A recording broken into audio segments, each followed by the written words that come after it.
নমস্কার। আজকে আমরা একটা দারুণ জিনিস নিয়ে কথা বলবো। মানে এমন একটা ইনভেস্টমেন্ট যা ট্যাক্স বাঁচাতেও সাহায্য করে, আবার উম, লম্বা সময়ে ভালো রিটার্নও দিতে পারে। হ্যাঁ, আমরা বলছি ইএলএসএস নিয়ে, ইকুইটি লিঙ্কড সেভিং স্কিম। আমাদের কাছে একজন ফিনান্সিয়াল অ্যাডভাইজারের ভিডিও থেকে কিছু জরুরি কথা আছে। তো চলুন একটু গভীরে যাই, দেখি এর আসল সুবিধাটা কি, কাদের জন্য ভালো, কেন এত কথা হচ্ছে এটা নিয়ে। একদম। আর শুরুতেই বলি, এর সবচেয়ে বড় যে আকর্ষণ সেটা হলো ওই আয়কর আইনের সেকশন 80C।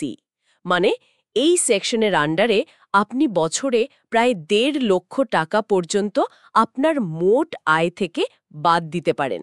ট্যাক্সটা তাতে কমে আসে। আর ইএলএসএস ঠিক এই সুবিধাটাই দেয়। সঙ্গে অবশ্যই শেয়ার বাজারে ইনভেস্ট করার মাধ্যমে ভালো রিটার্ন পাওয়ার একটা সুযোগ তো থাকছেই। আচ্ছা, তাহলে এই ইএলএসএস জিনিসটা ঠিক কি? নামটা শুনে তো বোঝা যাচ্ছে যে শেয়ার বাজারের সাথে কিছু একটা লিংক আছে, কিন্তু কাজটা করে কিভাবে? মানে ব্যাপারটা কি? দেখু, খুব সহজ করে বললে এটা আসলে একটা মিউচুয়াল ফান্ড। মানে আপনার মতো আরও অনেকে টাকা রাখছেন, সবটা মিলিয়ে একটা বড় ফান্ড তৈরি হচ্ছে। আর সেই ফান্ডের টাকাটা মানে অভিজ্ঞ ফান্ড ম্যানেজাররা বিভিন্ন কোম্পানির শেয়ারে লাগান, ইকুইটিতে। আর এর সবচেয়ে বড় ইউনিক ব্যাপার হলো এটাই একমাত্র মিউচুয়াল ফান্ড যেটা ওই সেকশন 80C এর ট্যাক্স ছাড়টা দেয়। অন্য কোনো মিউচুয়াল ফান্ডে কিন্তু এটা নেই। হুম, ট্যাক্স বাঁচানোর ব্যাপারটা তো বেশ কাজের। কিন্তু এটাই কি সব? নাকি আরও কারণ আছে ইএলএসএস এর টাকা রাখার? ওই ভিডিওতে আর কি বলা হচ্ছে? না না, শুধু ট্যাক্স বাঁচানো কেন হবে, ওটা তো একটা বড় পয়েন্ট বটেই। দ্বিতীয় কারণটা হলো, যেহেতু টাকাটা ধরুন সরাসরি ইকুইটিতে যাচ্ছে, মানে দেশের ভালো ভালো কোম্পানির শেয়ারে, তো বাজার যখন বাড়ে বা কোম্পানিগুলো ভালো লাভ করে, তখন আপনার বিনিয়োগের দামও বাড়ে। তাই সাধারণ ফিক্সড ডিপোজিট বা ধরুন পিপিএফ, এগুলোর চেয়ে এখানে বেশি রিটার্ন আসতে পারে। মানে সেই আশাটা থাকে।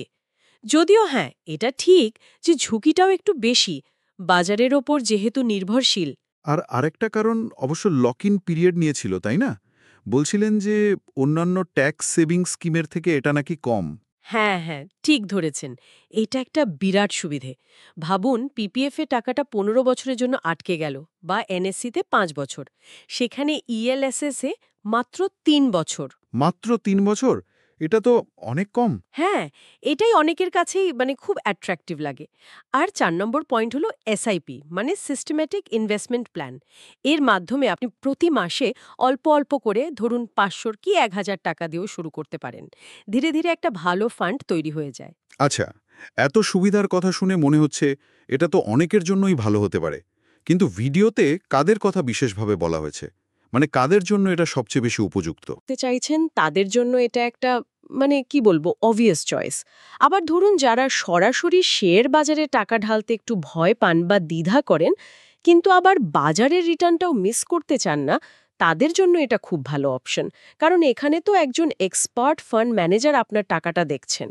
ও আচ্ছা, তাহলে নিজের চিন্তা কম। ঠিক। আর যাদের ধরুন লম্বা মেয়াদের প্ল্যান আছে, মানে 5-10 বছর বা তারও বেশি সময় পর বাড়ি কিনবেন, বা বাচ্চার পড়াশোনা, রিটায়ারমেন্ট প্ল্যানিং, তাদের জন্য এটা খুব কাজের। আর যেহেতু এই এসআইপির মাধ্যমে খুব কম টাকাতেও শুরু করা যায়, তাই এটা শুধু বড় ইনভেস্টরদের খেলা নয়, বলতে গেলে সবার জন্যই একটা সুযোগ। ওই ৩ বছরের লক ইন পিরিয়ডটা কিন্তু বেশ ইন্টারেস্টিং। কিন্তু ভিডিওতে হয়তো একটা কথা বলা হচ্ছিল যে ৩ বছর হলেই টাকা তুলে না নিয়ে আর একটু রাখলে ভালো। কেন? হ্যাঁ, একদম ঠিক পয়েন্ট। দেখুন, মিনিমাম লক ইন 3 বছর ঠিকই, কিন্তু ইকুইটিতে ভালো রিটার্ন পেতে গেলে না একটু সময় দিতে হয়। বাজারের তো ওঠানামা থাকে, তাই না? তো লম্বা সময় ধরে রাখলে ওই ওঠানামাটা অ্যাভারেজ আউট হয়ে যায়, আর কম্পাউন্ডিংয়ের সুবিধেটাও পাওয়া যায়। রিটার্নটা বাড়তে থাকে। তাই অ্যাডভাইসটা হলো, যদি সম্ভব হয় অন্তত 5-7 বছর বা তারও বেশি সময় ধরে ইনভেস্টমেন্টটা ধরে রাখা। 3 বছর পর টাকা তোলার অপশন আছে ঠিকই, কিন্তু লম্বা মেয়াদের সম্পদ তৈরির সম্ভাবনাটা অনেক বেশি। ও আচ্ছা, এই জন্যই কি ভারতে মানে গত কয়েক বছরে ইএলএসএস এত পপুলার হচ্ছে? ভিডিওর তথ্য অনুযায়ী তো সেটাই মনে হচ্ছে। গত 5 বছরে এর ডিমান্ড বেশ বেড়েছে। কারণগুলো তো আমরা আলোচনা করলামই। ওই কম লক ইন পিরিয়ড মানে মাত্র 3 বছর, স্টক মার্কেটের সাম্প্রতিক ভালো পারফরম্যান্স আর এসআইপির সুবিধে, আর বড় বড় যে ফান্ড হাউসগুলো আছে মানে অ্যাসেট ম্যানেজমেন্ট কোম্পানি বা এএমসি, যেমন ধরুন SBI mutual fund, Axis, HDFC, Nippon, এদের ইএলএসএস স্কিমগুলো খুব চলছে। আচ্ছা, তাহলে যদি একটু চট করে বুঝে নিই, এই যে পিপিএফ বা এনএসসি আছে, সেগুলোর সাথে ইএলএসএস এর মূল তফাৎটা কোথায় দাঁড়াচ্ছে? নিশ্চয়ই। দেখুন, প্রধান তফাৎ দুটো। একটা হলো লক ইন পিরিয়ড আর অন্যটা হলো রিটার্নের ধরন। ইএলএসএস এর লক ইন পিরিয়ড সবচেয়ে কম, মাত্র 3 বছর। অন্যদিকে পিপিএফ 15 বছর, এনএসসি 5 বছর। অনেক কম।